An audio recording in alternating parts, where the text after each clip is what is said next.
Hello everyone, welcome you all on the platform of DICS for UPSC. UPSC 2026 का prelims खत्म हो गया, even prelims का result भी आ गया है. Congratulations to those students who had cleared it. Now for those students who had not clear, वो अब क्या करेंगे उसका ब्रीफिंग मैं जस्ट करती हूँ, क्योंकि जिन लोगों का पास हो गया है उन्होंने तो फुल फ्लेज में प्रिपरेशन मेंस की स्टार्ट कर दी होगी. But for those students who are not going to appear for mains 2026, वो लोग क्या कर सकते हैं?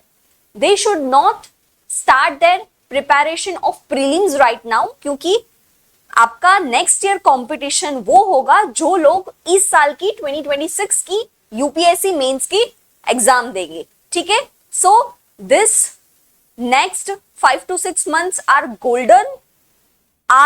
golden months for you to be prepared for 2027 mains, क्योंकि आपका कंपटीशन बढ़ रहा है and you can't stop right now.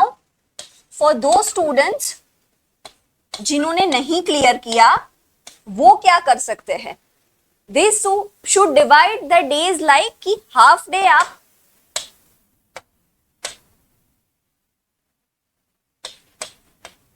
half day you should give to your GS and other half you should give for your optional subject, क्योंकि ये next till December and you should be ready with your GS notes as well as with optional, और possible हो तो even test series भी लिख लो, क्योंकि आपका competition already बहुत अच्छे से प्रिपेयर कर रहा है. You can't be one step back than them. ठीक है, so when we start our preparation, अब वापस मेंस की नोट्स बननी होनी चाहिए कि जो आप नेक्स्ट ईयर प्रीलिम्स के बाद जो 2 या 3 महीने होते हैं उसमें बहुत अच्छे से रिवाइज कर सकते हो. ठीक है, अभी आप लोगों ने पूरा रेस्ट भी ले लिया है, सो आप July 1st is the best date to start your mains preparation. ठीक है, दिसंबर तक आप खींच सकते हो. फिर जो लोग फर्स्ट और सेकेंड अटेम्प्ट होगा उनका, तो वो दिसंबर के आफ्टरवर्ड वापस वो प्रीलिम्स मोड ऑन होने लगेगा और करना पड़ेगा, बिकॉज फिर फोमो होता है. ठीक है, so when we start our mains preparation, तो सबसे पहले कहां से स्टार्ट करें? Just we can't do randomness in this. उस सबसे पहले आपको हर एक सब्जेक्ट का सिलेबस पता होना चाहिए एंड नॉट जस्ट ओवरव्यू. अच्छे से आप सिलेबस को डिकोड करो. ठीक है, so in this video we are going to decode the syllabus of GS 1. Okay, so ये सिलेबस अच्छे से देखने से आपको भी पता चलेगा कि मेरी नोट्स में क्या क्या इंक्लूड होना चाहिए, किस तरह से मेरे को नोट्स बनानी है. ठीक है, जस्ट हम देखते हैं कि ठीक है हमारे मॉडर्न हिस्ट्री आता है, ज्योग्राफी आता है, सोसाइटी आता है इन पेपर 1, पर हम कभी डिटेल सिलेबस नहीं पढ़ते हैं. But that is the biggest mistake you guys are doing. कोई भी काम स्टार्ट करने से पहले आपको वो कुंडली पता होनी चाहिए. For our mains this syllabus is a kundli. ठीक है, सो लेट्स स्टार्ट. GS 1 में पहला है हमारा इंडियन हेरिटेज, हमारा art and culture, history, geography and society. Our first point which UPSC gives is Indian culture with cover the salient aspect of 3 चीजें: art form, literature and architecture. कहां से? Ancient से modern time तक. Okay, इतना. फिर हम कैसे करेंगे? उसके लिए to understand, to decode, you have to look the previous year questions. ठीक है, अगर प्रीवियस ईयर क्वेश्चंस देखते हैं हम, तो हमें पता चलेगा कि आर्ट में क्या क्या पूछा है, लिटरेचर में कितने डेप्थ में गए हैं. यहां से आपको आइडिया आएगा कि आपको क्या पढ़ना है, पर कितनी डेप्थ में पढ़ना है. That will help by PYQ. तो साथ में PYQs भी ओपन रखना, क्योंकि PYQ विल हेल्प कि कितने डेप्थ में हमें पढ़ना है फॉर मेंस. ठीक है, क्या पूछा है आर्ट में क्या क्या आएगा, तो यहां से डिसाइफर करना पड़ेगा हमें कि पेंटिंग आ सकती है, then what other can, pottery, puppetry, pottery would come in, sorry, architect में भी आप ले सकते हो, पपेट्री है, देन डिफरेंट डांस फॉर्म है, even you can give one point कि ट्राइबल डांस फॉर्म में भी पूछ सकते हैं। सो आपको आर्ट का डिफरेंट डिफरेंट डिमेंशन कवर करना है। Okay, now about the literature, literature में क्या आ सकता है? ऑलरेडी हम जब ये क्वेश्चन पूछा था ना, इट वाज लाइक कि पर्शियन लिटरेचर, वो तो आउट ऑफ सिलेबस है। नो, यूपीएससी ने लिटरेचर तो पूछा है, सो यहाँ पर्शियन है, what other can, Sanskrit literature भी आ सकता है, then literature during Gupta age wise भी पूछ सकते हैं, even literature of modern during time भी, जो कौन कौन से लिटरेचर हेल्पफुल रहे थे during our freedom fight. So इस तरह से लिटरेचर को भी आप डिवाइड कर सकते हो। Now what about the architect, सबसे इंपॉर्टेंट है temple architect, Nagara, Dravida and Vesara, तीनों के फिगर्स आपको अच्छे से आने चाहिए, एग्जाम्पल्स आपको यूनिक पता होने चाहिए। देन इवन केव है, रॉक आर्किटेक्ट है, स्कल्पचर है, इवन आर्किटेक्ट में दे कैन, ऑलरेडी पूछा है यूपीएससी ने कि आर्किटेक्ट ऑफ हरप्पन,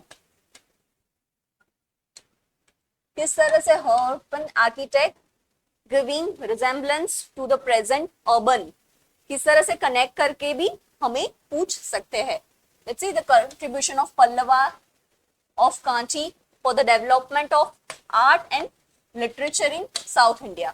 सिलेबस से डायरेक्ट पॉइंट है, इवन इट इज आस्किंग कि medieval temple sculpture represent the social life of those days. So art and culture को भी रियल लाइफ में इवन उसका प्रेजेंट रिलेवेंस क्या है, उस तरह से हमें पढ़ना है। Even Central Asian and Greco Bactrian elements का जो गांधारा स्टाइल आर्किटेक्ट है उस पर पूछा है। पेंटिंग का बहुत चांस है बिकॉज लास्ट नहीं पूछा है उतना, इवन कॉइन्स के बारे में भी पूछा है। ठीक है, so this is how you have to decode the topic, और वो किस तरह से कितने डेप्थ में जाएंगे वो हमें पीवाईक्यू से ही पता चलेगा। Now it's about history. क्या है? Modern Indian history from about the middle of the 18th century, यानी कि 1750 ऑनवर्ड्स अंटिल द प्रेजेंट। उसमें क्या, तीन चीजें, सिग्निफिकेंट इवेंट्स कौन कौन से हुए थे, देन पर्सनालिटीज, और क्या क्या इश्यूज हमने फेस किए during this time.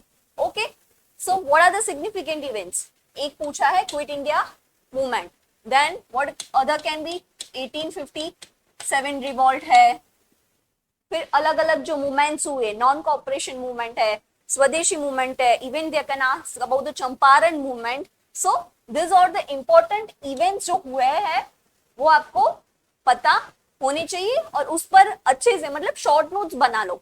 If you are going for swadeshi movement, तो स्वदेशी मूवमेंट का मैं इंट्रो क्या रख सकता हूँ, उसके फीचर्स क्या थे, स्वदेशी मूवमेंट का इफेक्ट क्या था। ओके, अगर क्विट इंडिया मूवमेंट की आप नोट्स बनाओगे तो you should be prepare with कि क्विट इंडिया का कोई भी क्वेश्चन आया तो मैं किस तरह से इंट्रो दे सकते। Now second is what are the major thing happen in quit India, वो हमें पता होनी चाहिए।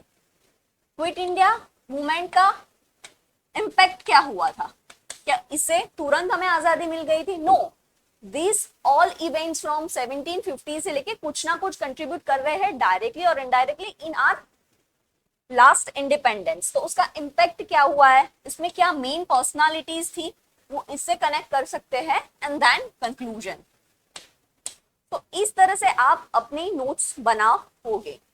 Now talking about the personality, personalities में भी मोस्टली यूपीएससी कंपैरिजन पूछ रही है, like Mahatma Gandhi and Rabindranath Tagore, Mahatma Gandhi and Bose के बीच में भी पूछा गया है। Even they are not asking about just Indian personality, Curzon के बारे में भी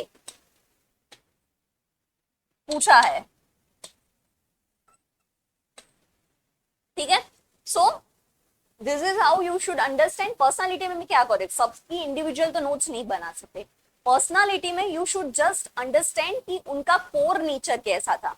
Gandhi was more focused on non violence, तो बोस का किस तरह से नेचर था, टैगोर का किस तरह से था, तो that will help you in making the points. तो सबकी इन जनरल आपको पर्सनालिटी और उनके थॉट प्रोसेस पता होगे तो आप अच्छे से आंसर लिख सकोगे।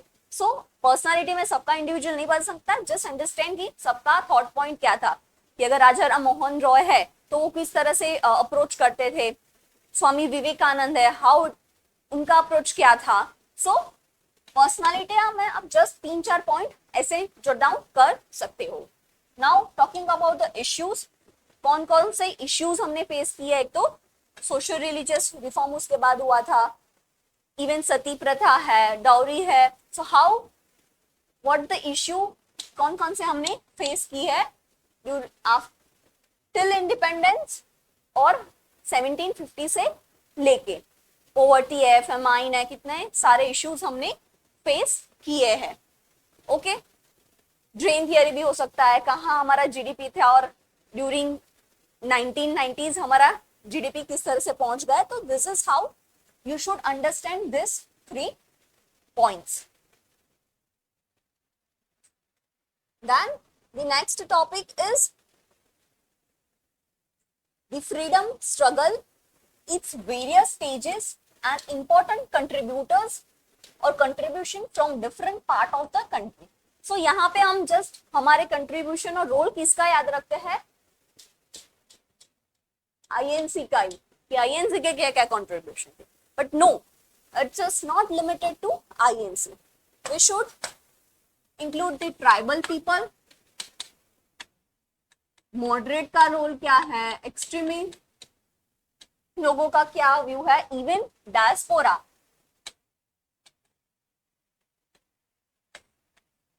जो आउट ऑफ इंडिया थे उनका क्या कंट्रीब्यूशन रहा हमारे फ्रीडम स्ट्रगल में। Okay, there was lots of contribution. So we can't just limit to INC, different लोगों का, even it can ask women contribution, worker class का क्या कंट्रीब्यूशन था। ठीक है, so this are the major thing जो आपको पता होना चाहिए कि उन लोगों का क्या क्या कंट्रीब्यूशन रहा है। इवन यूपीएससी टास्क कि ट्राइबल लोगों का क्या रिस्पॉन्स था टू अपोज द कॉलोनियल। ठीक है, then role of the moderates पूछा है, एक्सट्रीमिस्ट का पूछ सकते हैं, even they ask about the differences between their approach. So this is how you should understand.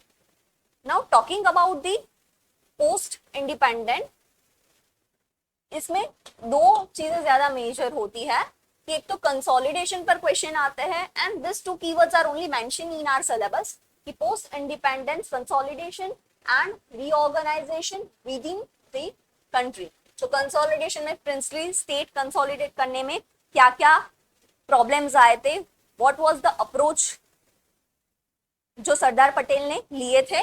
सो उस पर क्वेश्चन आ सकता है। तो हमारे 2 पॉइंट्स की नोट्स रेडी होनी चाहिए, क्योंकि कहीं पे मोर चांसेस है कि ये 2 पॉइंट से ही क्वेश्चन निकलेगा। इवन रीऑर्गेनाइजेशन, क्यों लिंग्विस्टिक रीऑर्गेनाइजेशन हमने किया नहीं किया, what the advantages of that. So it's more और लेस इवन क्या क्या issue, land reform was a major thing happen after the post independence, and even this topic is coming in GS 3. ठीक है, तो नोट्स बनाते वक्त ये भी करना, when you start to decipher the syllabus, काफी सारे ऐसे पॉइंट्स है जो GS 1 के कॉमन GS 3 में आते हैं, GS 2 के कॉमन हमें एथिक्स में भी आएंगे। सो मेक श्योर कि आप डुप्लीकेशन ना करें नोट्स मेकिंग में। अगर आपने ये लैंड रिफॉर्म्स GS 1 में लिखे हैं, so when this point will come in GS 3, तो वहां से जॉट डाउन कर दो कि this topic is covered in my GS 1 book, और यहाँ पे फिर होलिस्टिकली लिखना, नॉट जस्ट सोसाइटल पर्सपेक्ट पर इकोनॉमिकल पर्सपेक्टिव भी आपको आना चाहिए, ताकि GS3 में भी यूटिलाइजेशन हो. So this is how you have to make the notes. कौन से पूछे गए कि administrative issue and the socio culture problem in integration process of princely state. Okay, अगर एक क्वेश्चन भी आ सकता है किन लोगों का मेजर रोल था प्रिंसली स्टेट को कंसोलिडेट करने में. Okay, and whether the formation of new state in recent time is beneficial or not for the economy of India. ठीक है. Even there are rising demand. तो ये वाला क्वेश्चन करंट के फॉर्म में भी पूछ सकते हैं because many region are demanding their new states. Okay, so this is the 2 point consolidation and reorganization जो post independence से ज्यादातर क्वेश्चंस आते हैं. So इसका हमें हैंडी नोट्स बना के रखना है. Now talking about the world history. काफी लोग skip करते हैं but rather than skipping this, आप जो वर्ड्स कीवर्ड्स हमें सिलेबस में मेंशन किए उसका मीनिंग पता होना चाहिए. सो वो इनडायरेक्टली आपको अगर 2 क्वेश्चंस पूछेंगे वर्ल्ड हिस्ट्री के, उसमें से एक तो आप इजीली अटेम्प्ट कर सकते हो. ठीक है. History of the world will include the event from 18th century such age. फिर वो हमारे इंडियन हिस्ट्री की तरह ब्लैंक नहीं छोड़ दिया कि आफ्टर 1750 के इवेंट्स टिल मॉडर्न. यहाँ पे सच एज करके भी दे दिया है कि दिस आर द इवेंट्स जिसमें से हम क्वेश्चंस पूछेंगे. So why we should left those points. कौन सा? एक तो इंडस्ट्रियल रिवॉल्यूशन. इसका इनडायरेक्टली हम ब्रिटिशर जो ब्रिटिश वाले हिस्ट्री में आएंगे वहां कवर होता है, बट क्या बहुत वर्ल्ड वाइड क्या इम्पैक्ट था तो वो हमें जस्ट पता होना चाहिए. 1-2 पॉइंट जो वर्ल्ड हिस्ट्री को कनेक्ट करते हैं. देन वर्ल्ड वॉर 1-2, तो इसका कॉज क्या था, उसका इफेक्ट क्या है, उसके बाद कौन कौन सी ट्रीटी हुई थी. So just basic idea you should have. Then withdrawal national boundaries, कौन से इटली और जर्मनी के बारे में. So you should know that. Now the keywords like colonization, decolonization and some philosophy. उसमें कौन सी? कम्युनिज्म, कैपिटलिज्म, इससे कनेक्ट क्या होगा? American revolution, then socialism etcetera, their formation and effect on the society. So 1, 2 और 3 कीवर्ड्स है. Okay, बहुत common क्या है? अमेरिकन रिवॉल्यूशन है. फ्रांस रिवॉल्यूशन में से पूछ सकते हैं कि क्या France revolution helps in our freedom struggle. किस तरह से उसका कनेक्शन था उसको भी हम अच्छे से कर सकते हैं. इवन वर्ल्ड वॉर 1 को हमारे फ्रीडम स्ट्रगल के साथ कनेक्ट हो सकते हैं. क्या वर्ल्ड वॉर 1 का क्या इम्पैक्ट रहा था हमारी जो नेशनल इवेंट्स चल रही थी. ओके, वर्ल्ड वॉर 2 की वजह से क्या हुआ. Okay, so this is how you should understand and try to connect also. कि मिक्स क्वेश्चन आते हैं. ज्योग्राफी का सिर्फ ज्योग्राफी रिलेटेड क्वेश्चंस नहीं आएगा. इकोनॉमी में सिर्फ इकोनॉमी नहीं आएगा. They are connecting to subjects. तो ये करते करते हमें इवन इंडियन हिस्ट्री के साथ भी मॉडर्न हिस्ट्री के साथ भी कनेक्ट करना है. Now talking about the society. Society में पहला क्या है? Salient feature of Indian society and diversity of India. So यहां से हमें पता होना चाहिए कि what are the common features of our society. Marriage system है, देन कास्ट सिस्टम है, जॉइंट फैमिली है. So this are the common things which we see in our Indian society. किस तरह से इंडियन सोसाइटी ट्रांजिट कर रही है, Indian society में ग्लोबलाइजेशन लिबरलाइजेशन का क्या इम्पैक्ट रहा. So this is the how you should understand. Diversity of India पूछा है तो not just related to linguistic, but we are having too many diversity. Geographical है, then culture and festival की diversity है, even regional diversity है. सो अलग अलग aspect diversity कितनी कितनी टाइप की होती है वो सारी हमें पता होनी चाहिए. See the question which UPSC is asking. How does Indian society maintain continuity in traditional social values, enumerate the change taking place in it. So ये जो सेलिएंट फीचर है क्या वो पहले से लेके अभी तक सेम है या फिर चेंज हो रहा है, चेंज हो रहा है तो उसका रीजन क्या है. Okay, so this is how you have to understand the topic.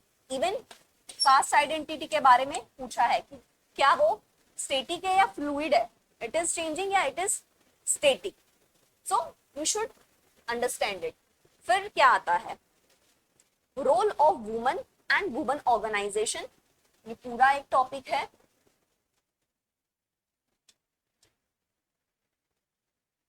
Then other is population and associated issue. 1, 2. Then poverty है, developmental issue है, urbanization है. तो इसका प्रॉब्लम एंड उसके रेमेडीज क्या है. तो एक पॉइंट में देयर आर 5 मल्टीपल पॉइंट्स. तो अगर वुमन पूछा है तो यहाँ पे वुमन हमें होलिस्टिकली कवर करना है. ठीक है. So woman and the agriculture. Woman को ग्लोबलाइजेशन किस तरह से इंपैक्ट करता है, कौन कौन से चेंजेस आए हैं. सो इवन यहाँ पे पूरा साइकिल जो यहाँ से आता है कि ड्यूरिंग बर्थ क्या प्रॉब्लम फेसेस कर रहा है, देन टीनेज में क्या हो रहा है, 30-40s में क्या है, एल्डरली वुमन का, because we are more feminization in agriculture है. ठीक है.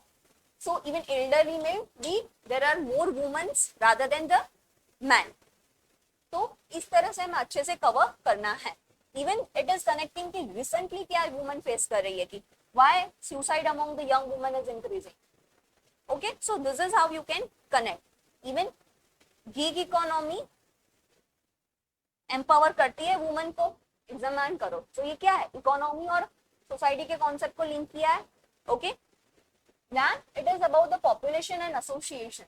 कौन से डेमोग्राफिक डिविडेंड है. लास्ट टू लास्ट ये पूछा था. डेमोग्राफिक विंटर का कॉन्सेप्ट पूछा था कि क्या पॉपुलेशन जो अलग अलग हमने पॉलिसीज बनाई थी उसकी वजह से पॉपुलेशन रिड्यूस, तो पॉपुलेशन ग्रोथ इज डिक्लाइनिंग, तो वो कैसे इम्पैक्ट पड़ेगा. अभी कौन कौन से ट्रेंड आ रहे हैं कि मोर और less we are moving towards a more elderly age. ठीक है. तो उससे क्या प्रॉब्लम आ सकते हैं. वन चाइल्ड पॉलिसी है. So this is how even population in association उसको capital not just inclusive growth से भी कनेक्ट कर सकते हैं. ओके. Now poverty. तो पॉवर्टी को भी यहाँ पे होलिस्टिकली कवर करेंगे. Even this poverty will come in our GS2. Okay.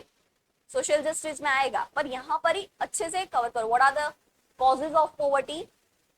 Is the scheme which government is implementing, क्या उससे पॉवर्टी रिड्यूस होगा या नहीं होगा. So you should cover this point. Even the developmental issues, उसमें सबसे मेन क्या है, urbanization. Even this urbanization will come in geography also.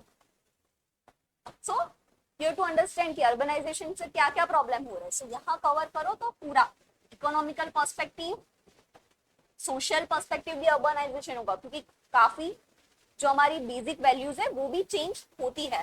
Then geographical perspective, even environmental perspective. तो सारे एस्पेक्ट को एक ही जगह पे कवर करके आप कर सकते हो. Okay. Now the other are effect of globalisation on Indian society. Okay. So यहाँ पर you have to understand Indian society globalisation किसका, वुमेन पर क्या इम्पैक्ट होता है, वो ऑलरेडी हमने वहां कवर किया होगा. देन एल्डर पीपल पे क्या होता है,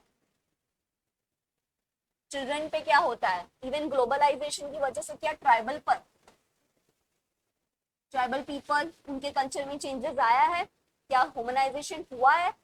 सो इवन ग्लोबलाइजेशन का इन सब में both positive as well as negative impact क्या क्या हो रहा है. This is how you should cover this. और फिर जो हमें 3 पॉइंट्स अच्छे से पता होने चाहिए, that is regionalism, secularism and communalism. ठीक है. सो ये तीनों, ये दो कनेक्टेड है. सो इनका क्या क्या इम्पैक्ट होता है. इज रीजनलिज्म इज हेल्पफुल, क्या इससे यूनिटी एंड डाइवर्सिटी इंपैक्ट होती है. it is strengthening or it lead to weakness in this value. Okay, so this is how we can understand the society. Now comes a geography. Geography में भी बोल दिया है just salient feature of the world, physical geography. Physical geography में क्या आएगा? Geomorphology है, climatology है, then oceanography. So this all covering in our physical geography portion. देखते हैं क्या क्या. कोल्ड माउंटेन पे क्वेश्चन आ गया है कनेक्टिंग, तो वो जियोमॉर्फोलॉजी का पार्ट हो गया. Then even the concept of air mass पूछा है. देन अगेन प्राइमरी रॉक के बारे में पूछा है, तो हमें और कौन से रॉक के बारे में पता होना चाहिए? सेकेंडरी एंड सेडिमेंट्री रॉक के बारे में पता होना चाहिए. सो इवन रॉक साइकिल के बारे में क्वेश्चन पूछ सकता है, जो थियरीज इंपॉर्टेंट है. प्लेट्स के, प्लेट टेक्टोनिक, कन्वर्जन डाइवर्जन से भी हो सकता है कि कन्वर्जन से कौन से लैंडफॉर्म्स फॉर्म कर सकते हैं, डाइवर्जन से कौन से लैंडफॉर्म फॉर्म करेंगे. So you have to understand and select those questions. Air mass पे पूछा है, तो कौन से? ओशनिक वेव के बारे में पूछ सकते हैं. ओशनिक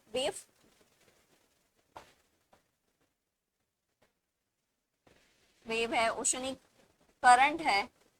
इससे क्या हमारा क्लाइमेट इन्फ्लुएंस होता है, और even what are the role of this in making desert, उसके बारे में पूछ लिया है. Okay, so physical geography. Even mountains एक के बारे में पूछा है, तो स्पेसिफिक माउंटेन्स के बारे में भी पूछ सकते हैं.